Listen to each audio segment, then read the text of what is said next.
welcome to Late Night Gaming.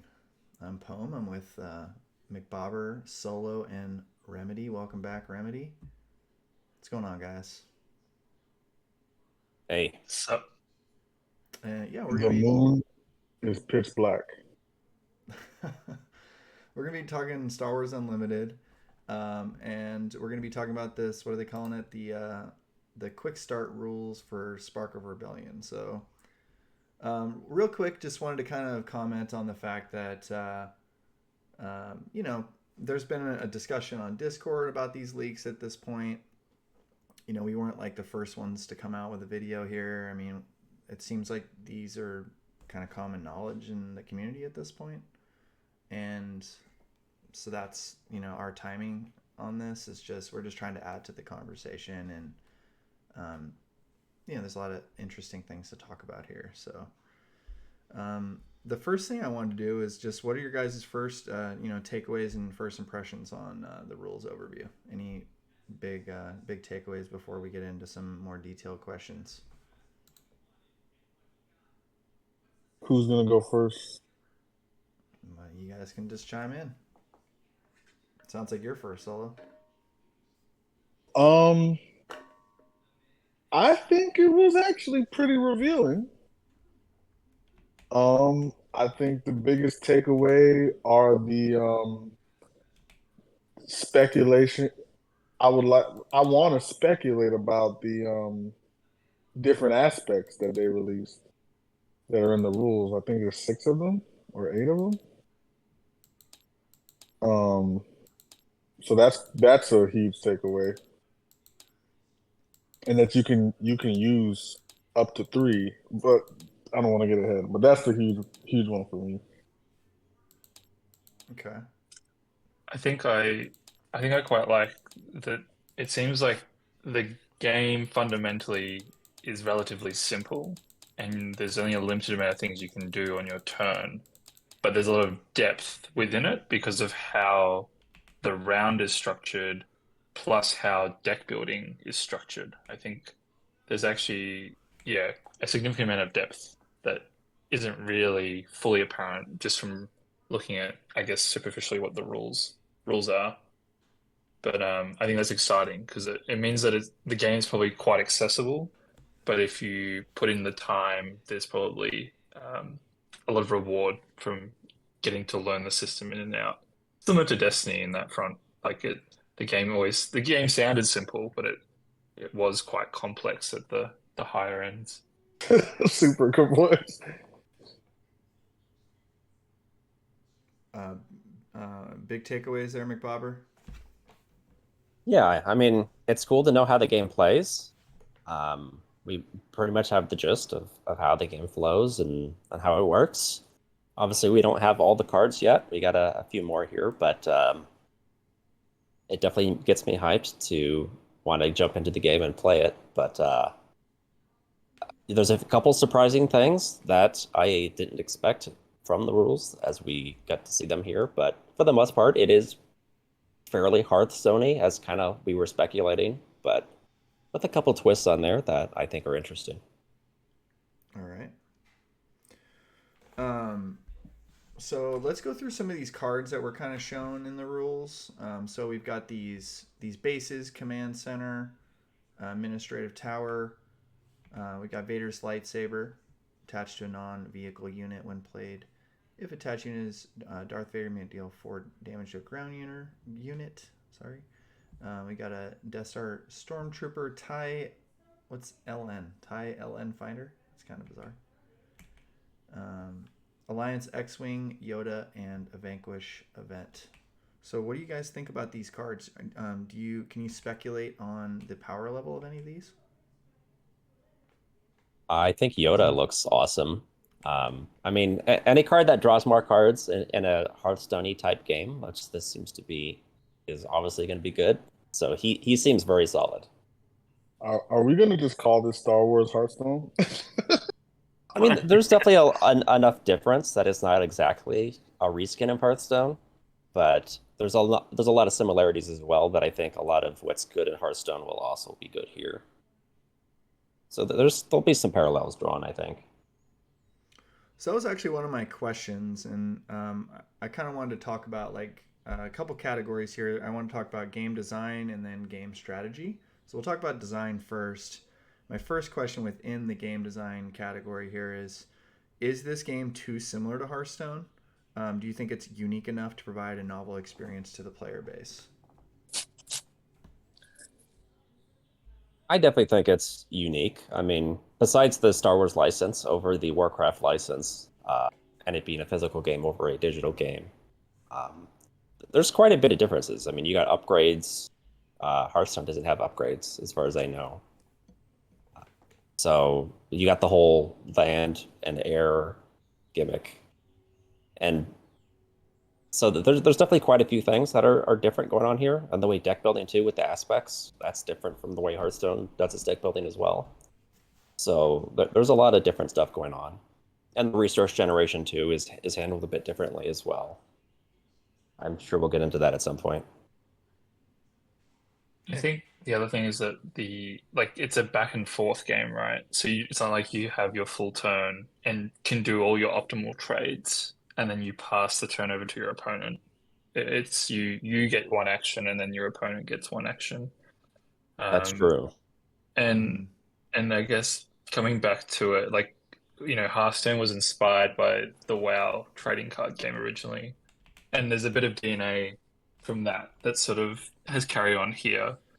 But in recent times, I'd say that trading card games as a whole, like this game plus Lorcana, like they're pulling a lot of sort of what has worked previously for trading card games and Mm-hmm. repackaging it in a way that's unique Satisfying. enough to then reflect on top of, like what you're trying to get out of the IP. And like Mcbober said, I think the fact that there's two battlefields um, helps a lot. And then the resource system is sort of a slight twist on what we've seen previously, where you can use cards as resources. Uh, and compared to Magic, it's like rather than putting just lands in your deck, you have any card can be a resource, which is Yeah, Lorcana probably did the same stress. exact thing. Yeah, well, slightly different because Lorcana, you only particular cards can be put down, whereas True, in this true. game, any card can Any be put card. down, Yeah. which is stress inducing for me because you have to make a decision, which it Yes. might be the wrong choice. Yeah. But Yes. yeah, So the Gandork in the Discord was talking about how putting your all your cards down as or all your expensive cards down as resources would be he called it like a noob trap. Like so you don't want to necessarily like maybe it's better to pass and hold on to your big card as opposed to like if you have nothing else to play in a turn. What do you guys think about that? Do you think you should be willing to pass in the game and then if so like um, yeah, there was another question in here about passing. Let's see if I can oh, find do it. you mean do you mean not put down a resource for a turn and hold the card? Is that what you mean for the Like, high cost card? yeah, like so Nah, like you if you were can't in a do that. situation where you had like a low cost card that you could play and then a high cost card in your hand, um, not to necessarily put the high cost card down as the resource and then play the low cost card. Like if you're close to being able to play the high cost card, like a round or two away from that, then just passing that, or I guess just putting the resource down for that round and then holding on to that high card until the next round Right. because you keep your cards, right?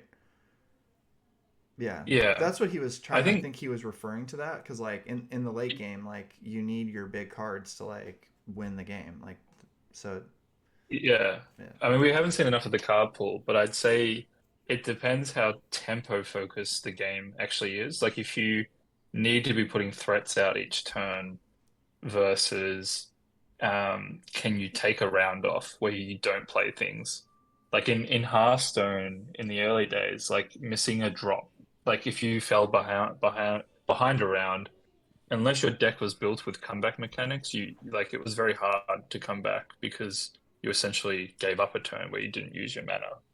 Um, but here, I think there's enough here where like your leader can do something. Maybe you have characters on the board that have a cost to a special action as well. Like, and so maybe there are ways where you can expend your resources in a different way rather than putting down a card, because the card can also double as a resource. But even talking this much about this shows to me that the decision to choose how they've um, implemented resources in the game offers a lot of depth in the decision making, because like we're already talking a lot about it. And usually like for some games this wouldn't even be a factor. You just like, oh yeah, this is like you just generate a resource each turn, whereas here it's like, well, you have to decide what card you put down each turn. um, we haven't really got into the fact that you draw two cards, because the idea is that you're getting a card you're getting two cards, but then you have to pick a card from your hand to put down as a resource. Resource, yeah. Okay, yeah. So a related question I had to that was, will it be imperative to avoid passing since the opponent can choose to end the round early by taking the initiative? So if you pass, they could take the initiative, and then you just go on to the next round. Like, could that backfire if you? Isn't that similar to claiming the battlefield when we play Destiny? No, so it's different. So in Destiny, if you claim the battlefield, your opponent still could then take an action. Whereas in this game, from reading the rules, it seems like if you take the initiative, it also counts as a pass action. So if your opponent has passed and then you claim, it's viewed as a pass, which then would mean you Oh go to the wow! next round. Oh shoot! Um, That is the big. so I think again, it comes back to how tempo orientated is this game. So like if you like, it probably speaks to like you probably need to be a bit more proactive in this game. You need to be putting cards out. I don't know. Sort of to me, it's speaking to incentivizing proactivity rather than sitting back. And maybe in my head, maybe they're addressing the issue Destiny had in some capacity for some parts of the player group where like one player was done with their turn and they literally couldn't do anything, and they basically had no options moving forward, so they would pass or claim, and then the other opponent would stall out to that point and then just do 10 different actions, and the interactivity dropped down dramatically. And the Right. design philosophy, from what we've seen in the video, seems to be more about fast games that can be done in 10 to 20 minutes, a lot of interactivity, but also just being able to have multiple games within an hour. Like that seems like a pretty big part of their philosophy. They're not wanting these like dragged out games. And part of that is this decision, I feel. Because you could have had the rule where they claim and the other player can still go, but they've chosen deliberately to not have the game be that way. Yeah, because at the end of the day, if you look at Destiny, like there towards the end of its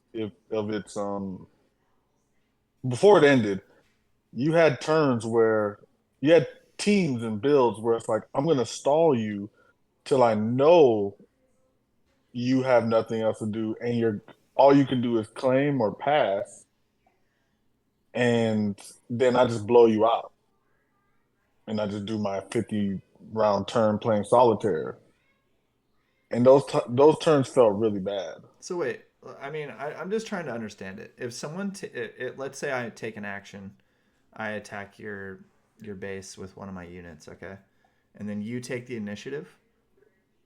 The round ends. No, No, that you no. can keep going.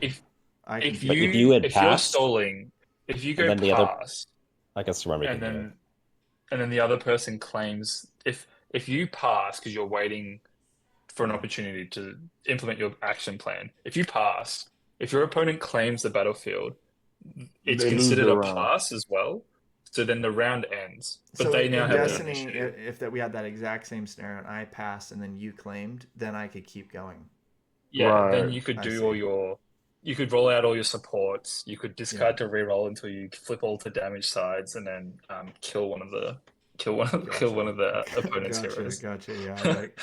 Yeah, Yeah. yeah. So That's it how a just lot of speaks to a those teams were more back then. dynamic sort of experience, I feel. But I'm not sure. Mcbober, do you have any thoughts about the pass the initiative or how I that mean, works? I think going first seems important in this game I feel like you from what I'm basically gathering. covered it, but it definitely makes passing riskier. If you still have things you want to do, it's a huge risk to pass now because at any point the opponent could just take the initiative and then the round's over and that's it, and you can't do any more stuff. So if you're passing to try to wait for the exact right moment to do your things, like you really gotta consider that. Um, Make sure that you think they're going to do more things as well because it's quite a risk in this game. Okay. So that there's actually a related question here. You kind of mentioned going first, the advantage of that. So in this game, like in Hearthstone, when you are the second player, you get, I think you get something called like the coin, which gives you an extra resource for one round. So you can hold on to the coin, and that kind of helps balance the scales. Um, as opposed to in this game, it seems like if you go second, that's just straight up worse than going first. Like you're just a coin flip, and now you're behind. Was my thought. So, do you think that going second puts you at a significant disadvantage, and should they have given some sort of consolation or something to the second player? Thoughts Well, on that? Remedy was touching on it earlier about one of the big differences between this and Hearthstone is the action economy.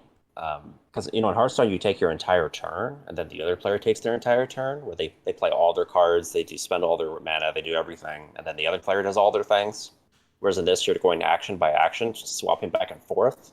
So I think going first is less impactful because it's just one action that you're getting to do first instead of your entire turn. Everything. So it is still a slight advantage, possibly. It kind of depends on the cards and what we're doing. Like, if there's a one cost guy that when you play him, he deals a damage to another card, then maybe you want to go second so that you can kill the opponent's card that he just played.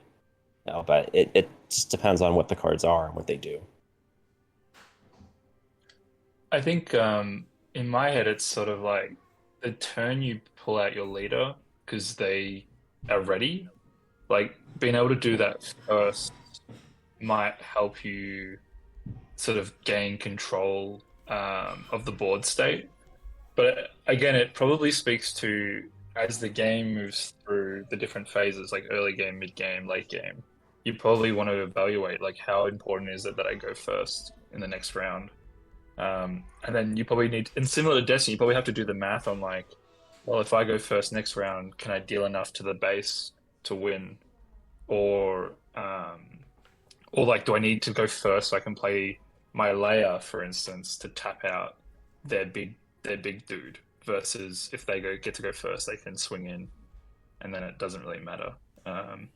But like, again, like that decision point to me, like the action itself is really basic, but there's a lot of depth there, which again it just speaks to like I think the game fundamentals seem very well thought out, and probably speaks to the efforts of the three design team, sort of getting inspiration from previous FFG titles, plus what's worked in TCG's previous. All right. I had a couple other game design questions. The first one here is, do you think the bases will have abilities beyond just granting a faction color? Because right now they're looking pretty generic. I was hoping they would, but so far it doesn't seem like they do, unless they're double-sided, and we just don't see that yet. Um, it seems like they're pretty basic. And I'd imagine over time we'll get more complicated bases, probably in future expansions. But for this initial release, it seems like these bases are going to be pretty basic. Probably all just 30 health with a aspect Or icon on them.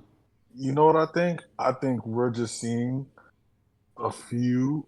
We've only seen a few of the bases, and maybe we get like 6 bases in total, and half of them are basic, but then the other half sacrifice some health for some abilities.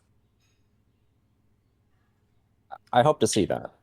I don't know if we're going to see that in the first set, but I think at some point we will get some more complicated bases.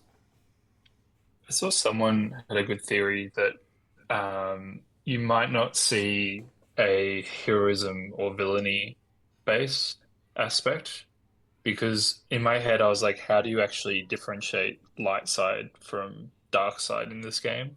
Because thematically, it seemed a bit odd that you could like put Imperial stuff in, for instance, like a Luke deck. Like I know it's called Star Wars Unlimited, but in my head, there's still that still bothers me a little bit. But one way you could curtail that is like um, disincentivize it by not having bases that are inherently heroic or villainous. So like you say you limit that to just the heroes. Sorry, just the leaders. That makes sense. That being said, you can obviously include any card of any aspect and pay the tax, which we haven't got into for deck building. But like, I think that's one other thing we didn't really touch on about just the overall impression of the rules is, I guess we can see where the title, albeit it's a bit generic, comes from in the sense that you can really put any card in your deck and it technically is playable. um, which is nice, particularly for limited formats, I guess, where maybe the tax isn't as terrible as in constructed play. Yeah, Vader could whip out Yoda. You never know. It's unlimited. It's unlimited, the potential. Yeah. Do you think there will be powerful enough cards that aren't in your aspect to splash them and pay the extra 2 cost penalty?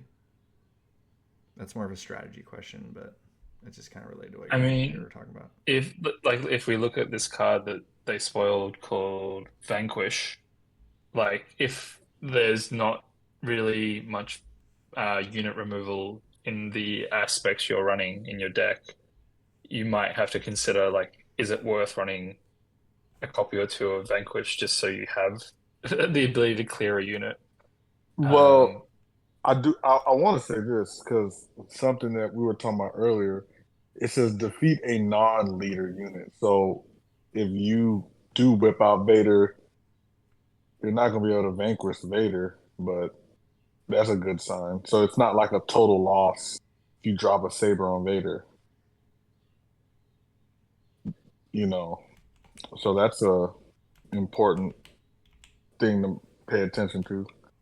Well, I think something to consider too is, Vanquish is already an expensive card. If you're paying 7 for that, that's pretty That's hefty. ridiculous. That's Yeah. probably really hard to stomach. But if it's like a 1 cost card, right, like the Stormtrooper, like if you have one of those symbols already and you're only paying 3 for the Stormtrooper, that's not too bad. Plus, and in whatever you're draft, I just think vanquishing in needs to. limited, like in limited, it's like if there's no, like I'm saying, like there's no other options for board clear. Like you might take the card to stop someone else drafting a unit clear, but two, you can include in your deck, right? Even if you're not running that aspect. We don't know the draft rules, but I'm just saying, like, in terms of how you draft, like, there are ways in which, like, taking things so that they're not a problem for you in the draft pool can be Yeah. helpful. That's true. Yeah, But for a draft format, being able to play every card certainly makes deck building a little Plus, you get easier. to put this card as a resource if you don't need it. That too. yeah, So what about the last design question I had was about the mulligan rules. So in this game, it's sort of like an all or nothing mulligan. You either keep your 6 that you drew, or you just shuffle them all back in and then draw 6. Is that correct? So what are your thoughts on that sort of all or nothing mulligan design? Seems a little rough that it is all or nothing, Rough, especially that you have to shuffle them back and you could get those same cards again. rough. But it's better than nothing. Like Hearthstone doesn't have a mulligan, so I guess that's fine. wait, That's Hearthstone pretty does have a mulligan, so you get It to pick does? the cards you want to pitch back, and then they shuffle back in. Oh, I But guess I forgot. But I would actually say that I think given the way this game seems to probably play, I think being able to choose which cards you pitch and then draw is probably too good. Like, I think there has to be, I don't know, like, I think you probably want a bit of decision making in the sense that, like, do you keep this hand and then you're drawing 2 every turn, or do you pitch back to try to get a better opening tempo start? Just I haven't run the math, but I'm sure that probably if you were able to pick, you probably the games would be a bit too consistent versus I think there's at least a degree of variance in the current process. But it's definitely my least enjoyed way of mulliganing. I think I this. often dislike it. I don't know. Tell me what you guys think. This sounds like this puts a lot of stress on your deck building because if you don't deck build correctly, you're just don't have a chance. Yeah, I feel like it punishes the player who's trying to build like a combo strategy, because they can't like get those combo pieces, and start just collecting them, through their mulligan. There's But it's a some of 50 that, card deck. It's pretty but hard to. I think it's hard to combo with 50 cards, anyways. yeah, Like you you'd can have get to what see more three draw copies of each effects. card, right? Yeah, yeah. Though you can run pretty safely like 3 copies of a unique card because you can just make them resources anyways if you get redundant copies of things. Just Tarkin pulling Tarkins sort of thing. Yeah, that was actually a question. Can you run 3 copies of a unique, since they can be put Yes, down as a resource? It I seems think like you there's no can. reason, really no reason not to if it's a card you You really like. you can. There's no deck restrictions on you. The only time it talks about unique is that obviously, when you play it, you automatically kill the other. And it seems like it's going by the destiny rules of unique as well, where it only cares about what you have, all across Yeah, the whole table. So like the yeah, only time you'd be punished in that situation is like if you had the unique down already and then you drew 2 uniques at the same time, which is yeah, gonna happen sometimes if you do that, especially if you have a bunch of like if you have multiple like 3 uniques of a couple different times you're doing that in your deck, like it's gonna happen to you. So it's like pocket aces, in poker or something. Like you're gonna get pocket aces sometimes, and then you're Well, not gonna be able to play either one of your uniques, right? sure. I mean, you just make one of them a resource and then Well, make I the other don't. a I don't know resource if it next says round, you I can't guess. play it. I think you can play a unique with that same unique on the board. You just have to kill it. Yeah, you get like the on playability on or something. Yeah, But look, maybe I'm this thinking. Look at game. Vader Saber. Think about Vader Saber. Like if you have 3 Vader Sabers in your hand and you have the resources to, if you have 6 resources, what's stopping you from doing 12 damage? I guess I you're. don't think the rules have cleared that up enough, but I doubt you can do that. You probably can't play the card. But this is just the quick start rules, so um, like you'd have to wait for the full rules to fully clarify that.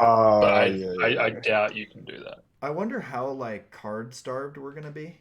Like whether we're gonna be just like drawing our two, playing one, resourcing the other, or whether like in that initial opener, because we're getting starting with 4 cards and we can't really like you know pay for them like for a while. Like we only have one resource or whatever. Like that we're gonna have like cards in our hand throughout the game. Like we're gonna have 4 or 5 cards like every round, basically, right? So yeah, if you drew to your other uniques, you already had one down. Like you probably have other cards in your hand in this game that you can play. Like you're not just dependent upon the 2 that you draw each round to play. Yeah, and there's like the unique cards they've shown like seem to have ways to generate resource. Like Leia, Tarkin, and Yoda all have some degree of ability to either get a card or ready a resource. So, there's 250 cards. I'm sure there's a degree of cards that will offer the opportunity to, yeah, dig a bit deeper into the deck. Um, Do but do you drawing two think? is good too.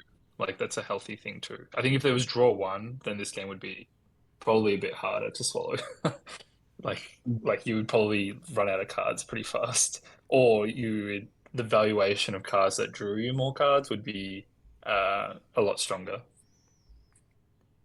So, at related question. Now that we're in the strategy questions I had here, at what point It's in the game, which round would you stop putting down resources? Do you think is it just going to be like they suggested in the rules guide, like once you can get your leader down, like at least to that point, or do you think you're just gonna keep going, like with resources, like never stop basically? What do you think is gonna be the optimal strategy?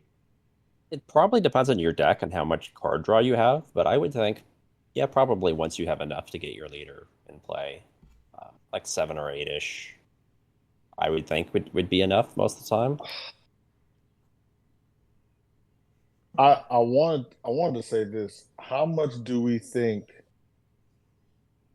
Well, how much card like hand touching are we gonna have and resource touching? Do you think that's like inevitable? Do you think they're gonna put that in? Like, Oh, disruption of like resources or being able to get in their hand and get in their hand or get in discard their them or deck. something. Yeah, like the mill Yeah, that disruption. I think that's inevitable. I don't know if it'll be in the base set. I mean, there's already rules in here for milling. Like when you run out of cards, what happens to you? You take damage. Yeah. So I think mill will inevitably be a thing in this game. It is interesting too that you don't have to build just 50 cards. You could put more than 50 cards in your deck if mill becomes a problem. Right. Yeah, Yoda's interesting for a mill player because he makes them draw the card, but he doesn't make them like discard it or whatever. I don't know. They'd have to have Yeah, I another think card Yoda that is good for multiplayer. makes you discard or something. Yeah. Mm. Oh yeah, he's I really think good for multiplayer. Yeah. I think I in terms of the number of resources, I think you just have to we have to see what the meta would be, but two, how fast can you actually like deal 30 to an opponent? Because if there's decks that can get there by turn 6 or round 5, round 6, uh, you might have to, based on your deck, forfeit a turn where you put the resource down because you're too busy needing to put down answers to the opponent's aggression.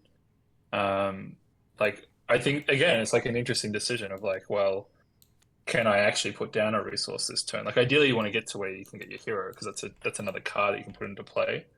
But there might be circumstances where you are pressured not to, or you can close the game out before you get there, and you need the gas, like the extra. Sorry, you need like the extra card to put down because you're just emptying your hand so aggressively. Like I don't know, like 3 stormtroopers or like equivalents, three TIE fighters or equivalent. Like you just go wide and hard and you just sort of try to push through rapidly if there's not board if you're against a deck that doesn't have like board wipes or whatever. Mm.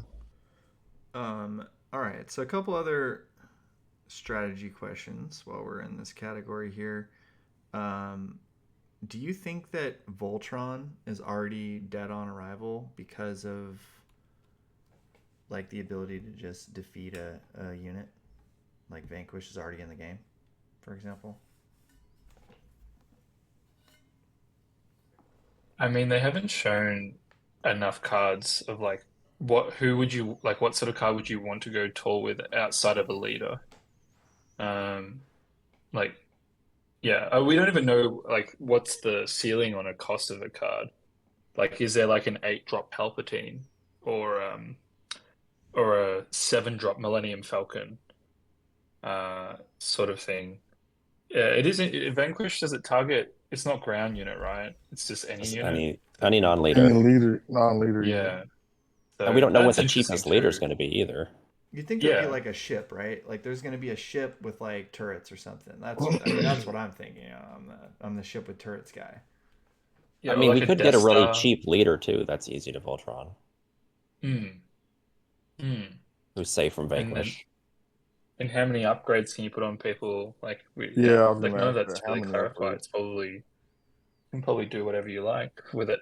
Like in L5R, you could only they could only have so many weapons and fans before they had to start dropping them off because you had too much on. I think they'll use Um, Destiny rulings and just max 3, right? Wasn't it max 3? I think the unlimited philosophy says to me that unless there's a reason to, you can probably pile on. Maybe they do It's like probably more like the in the cognitive game load. Munchkin where you have like two hands. like, like Vader can't have he can only have two lightsabers. Like what are you gonna do? Yeah. Like, he doesn't have Well, But I think from it seems like they want to keep it accessible, right? Because like it'd be, in my head, it'd be like cool if ships only had 4 slots and characters had 2 or whatever. But like, I think they want to keep it open-ended at least for now, and maybe let the cards limit how many you have. Like unique is a good way of limiting an upgrade, and it's also more thematic if you get named things. Um, from I want to say this from a strategy standpoint.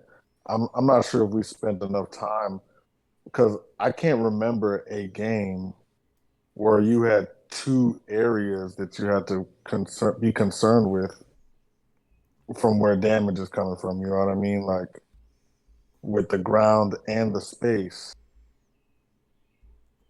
Well, do you think Like, this game? This is another question. Do you think this game is gonna play kind of like a rock paper scissors match with space and ground based decks? Like, do you plan to overload an arena or keep both protected? Like, is it just like if your opponent just happens to be solely focused on space or solely focused on ground, and like you just know you're not going to win that match, like based on what your deck build is?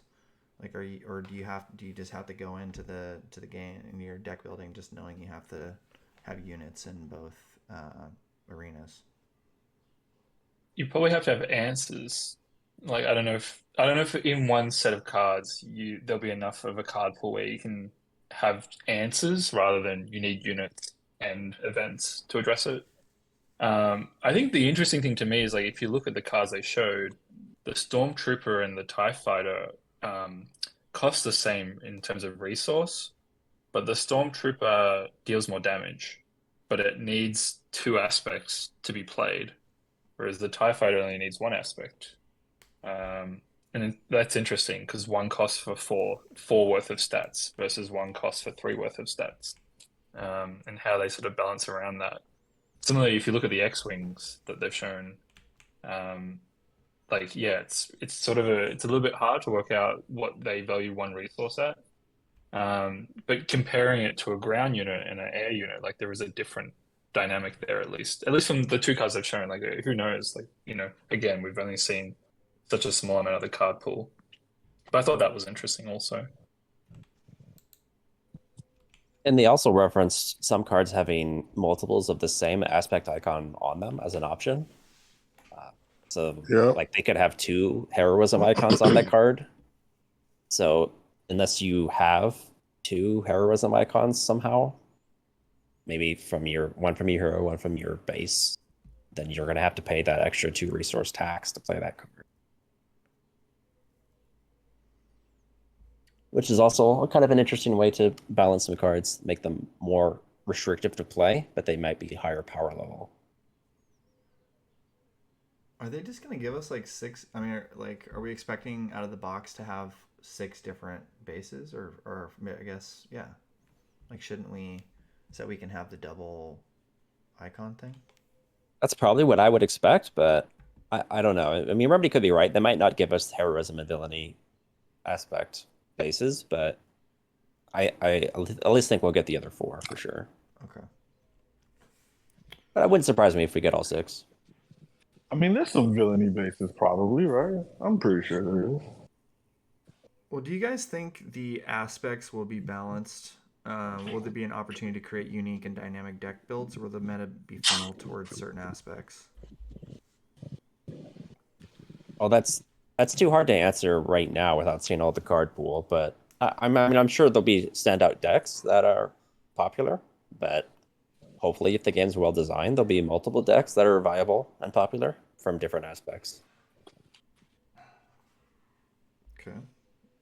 I just hope that like the theme of each aspect sort of comes through the cards. Like so far it does, but I hope like command, you get a certain sense of what command cards are trying to do versus what the vigilance is trying to do, or cunning. Like just hopefully there's some thematic underpinnings Is to the Tarkin like cards. command villainy? Yeah, so Tarkin is a command. Yeah, he's a command card, but he's also what's black? Is it Villainy. villainy? Yeah. Well, there you So go. I didn't even know what he was. I just what thought does that command mean? Tarkin, and I thought villainy Tarkin. Yeah. I'll also say that one of the cool things I realized is that on turn one you can play Stormtrooper and then trigger Vader's ability, or you can play the TIE Fighter and then trigger Vader's ability, which is kind of cool. Like the one cost cards are actually pretty important when you're considering like your leader's ability. Like I feel like that's going to be contributing to deck building too. Because usually, like in Hearthstone, a one drop, that's all you play, right? Whereas here it's like one drop plus hero power equivalent on Right, because turn one. we can easily tell, right? You're putting three stormtroopers in your deck. Like you're not even thinking. You're playing three. It seems like Vader would probably want the stormtroopers. They Yeah, seem pretty good. yeah. Like you're just playing stormtroopers and maybe TIE fighters as well. Like one cost, you're just playing them. I wonder how with deck building, are you just gonna have a what's stopping you from just playing all the one cost and two cost and not really going any higher than that? All the more expensive cards might be very powerful. You might be missing out if you're not playing them. Well, that's And exciting, right? Well, They have to be it's really like in powerful. Hearthstone. If somebody can control you, and then your deck is has just too low costed cards, then they just beat you in the late game. but there's also like there's keywords like Sentinel. So like if you there'll be cards in the card pool that give you your thing will have taunt. So if they go wide, you can just drop down a thick taunt unit, and then they have to get through the unless they have a keyword to get around it. They have to punch all their little guys into the taunt. And they showed off a card called Consular Security Forces, which is a 4 cost 3/7.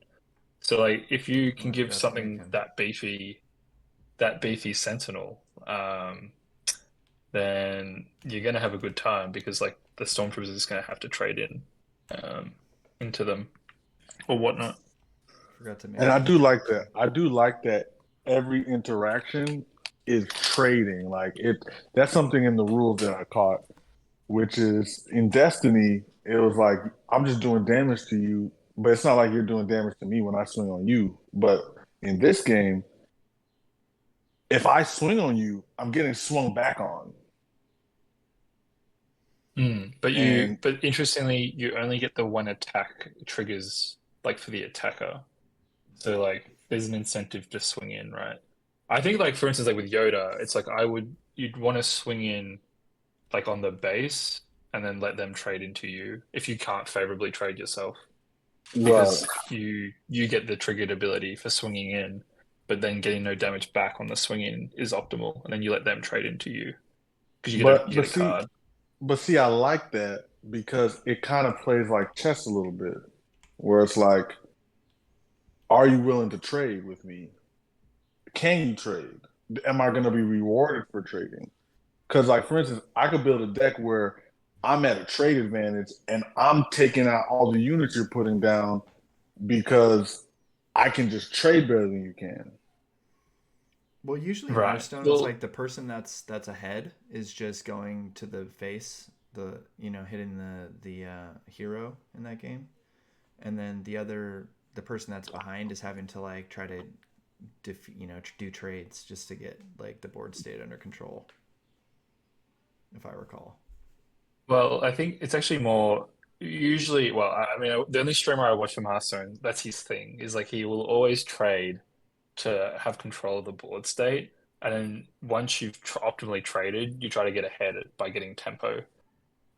And by tempo, what I mean is like you you going into the next round, you've got things that are either you've got more units or you've got units with more health or can trade more optimally than the opponent. So you have the tempo because you're dictating where things are going, and the opponent's pressured to provide answers to your threats.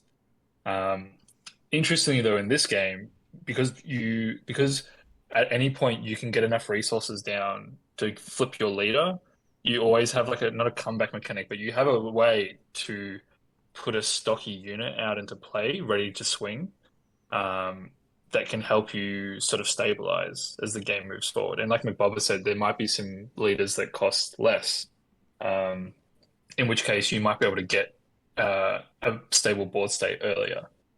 Um, And then some, depending on the deck, like some decks might have win conditions that come with the, bigger units in your or events that are in your deck. Like we don't even know if there's events yet that can deal damage directly to the base, like a fireball equivalent, like just, pay 4, deal 6 to the base or I whatever. mean, there has to be, right? Um, If you got Invader Saber is dealing 4 damage when it's played, I'm pretty sure there are events that deal damage straight to the base. yeah, I'm that pretty card's sure. interesting. What if That they? card's pretty, yeah, like they're sort of costing damage pretty dynamically. Like that card's pretty interesting in the sense that the clock for that is that you have to get like right now the only Vader we know of is the leader. But if there was a unit Vader, like who knows, like how fast you can get that sort of ability on board.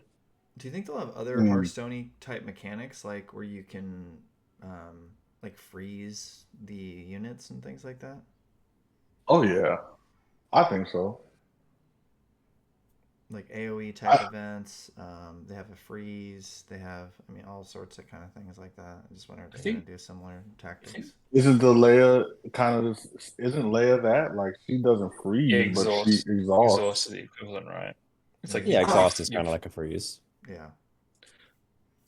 but like Yeah. there's plenty of time, right? Like there's so much ways they can go with it, but I guess it's hopefully the first set and even the starter set showcases at least a strong foundation for which you can take the game in different directions.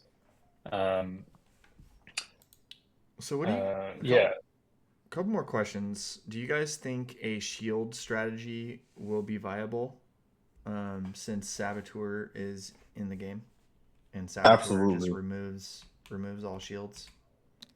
Yeah, absolutely. yeah, I think definitely. shields would be important. I think shields is important because of the trading in the game. So the shields change the math of the trade. So that could be a way that if you're at a trading disadvantage, if you have a shield strategy, you can even the playing field. Divine Shield was always fun in Hearthstone, and like the two ways you used it was either you like Luke can put it on a beefy unit the turn they come into play and both protect or allow for an optimal trade, or you do the opposite, where you put it on a low cost unit that also happens to have like Sentinel or the Taunt equivalent, where you sort of just make it problematic for your opponent. They essentially have to exhaust like a unit they may not want to trade into just the shield, and then you have the ability to swing in optimally into their exhausted character, Yeah, or you can stall them out. Like there's again, it's again these abilities uh, are very straightforward, but it's nice to know that there's depth there. And then if you run characters that have saboteur, if you can give a unit saboteur, um, it's a good counter to have, particularly from the get go, because there's no rule that says you can only have one shield token. So you can actually stack someone with shields, which is interesting.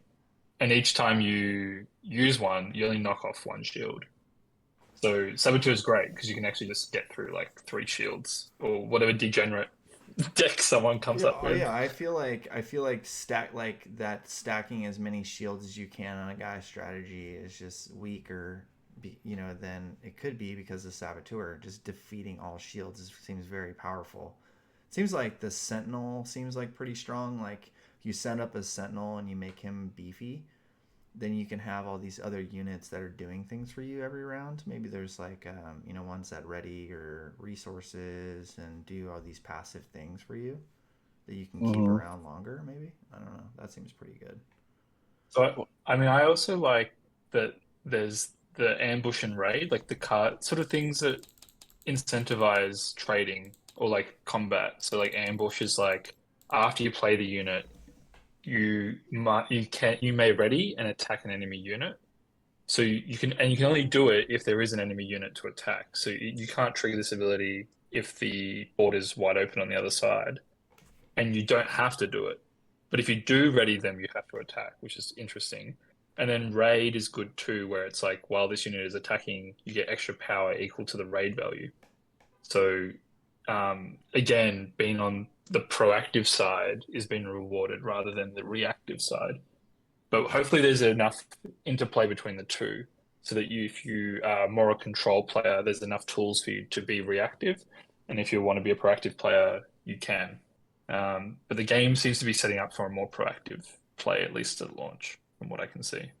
I was gonna say a card I'm looking at right now that looks pretty interesting is Maximum Firepower, where essentially this card can have your units attack without exhausting, and then you'll be able to probably get to the base pretty easily with exhausting your units.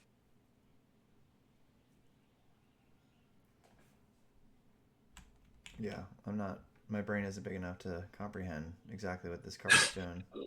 So, like, I think what Sol is saying says, like, I think it's nice that there's events that, yeah, like there's other dynamic ways where you can be dealing damage in particular lanes, that don't require you to do the generic thing of just exhausting to attack. Yeah, so Firepower is basically a cool card, pretty thematic as well. you get two attacks from you get 2 unit attacks without exhausting. So if both your units have like 4 damage, you do 8 damage to a unit with one card, and then go in with your Oh yeah. and exhaust your units at the base. I mean, that seems really strong if you can get like, the Voltron set up. You get some Yeah, So my look, question, really crazy. my question with that that fits your card is, Voltron strategy. yeah, my question with that card is, can you target the other lane? Like, can you use your ground units to then whack a space unit? It sure seems like you I, can. I would say Yeah. no, but because I think they were pretty adamant about ground cannot attack space. They kind of Well, those are those cards that are in that unit though, or in that lane. Yeah. Arena. Whereas That's the maximum word. firepower is not doing that. Anyway, that's like the sort of interesting dynamics I'm curious about. Like, is that how you can quote unquote reach across to the other area? Like, is there ways in which you could go for a ground unit focus, but you fill your deck with events and stuff that can chip away at the other lane? Or similarly, can you have like a space squadron and you leave the ground wide open? I actually think in probably the first few sets you probably can't do this. You probably get punished. But it would be interesting if that's where the game would allow those opportunities. Or in draft, like maybe in draft you can go for like an all-in on air sort of focus or something. All right, yeah, so because you got to assume we're gonna have a Death Star at some point. So let's kind of wrap this up. Do you think that FFG, like, do you trust FFG to deliver on their promises for the game, like their OP, their release schedules, their long-term commitment?